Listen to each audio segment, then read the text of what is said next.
Yana bir sehrgar bilan xayrlashamiz. Modrich. Uning nomini eshitganda birinchi bo'lib xayolingizga nima keladi?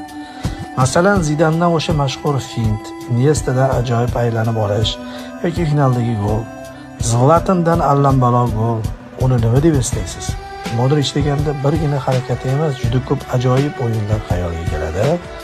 Bu xuddi Google'dan bir narsani so'raganingizda juda ko'p informatsiya chiqaradigandek gap. Ha, u shunaqa miyani sun'iy intellektga aylantira oladigan futbolchi. Hatto undagi rang-baranglik Messi va Ronaldoda yo'qdek. Balkim shu sababli ham shu ikki dahoning eng yaxshi davrlarida u oltin to'pni olgandir. Oyoqning har qanday qismidan ajoyib uzatma qila oladigan inson. Bermud uchburchagidagi eng mehnatkash yigit desak ham adashmaymiz. U ketyapti. Real Madridda ilk mavsumida muxlislarni qanchalik o'z o'yini bilan xafa qilgan bo'lsa, hozirda shu darajadan yuqori mehrli ko'zlarga qarab Bernabeuni tark etmoqda. Bilasizmi, hatto uni ashaddiy Barselona muxlislari ham yoqtirishadi, hurmat qilishadi kamida. Ha, shunday. Futbolga mehri bor har qanday odamning qalbidan joy ola bilgan futbolchi.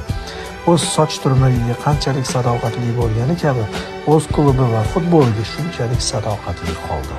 U yana bir mavsum Real Madridda qolishni istagandir, lekin hozir ham ayni vaqtli hisoblanadi. Klubning eng qiyin davrida maydonga tushib burilish yasay olardi, shu yoshida ham deb eslaydi endi hamma. Balkim shu gaplarimni Perez ham sezgan holatda shartnomani uzaytirmagandir.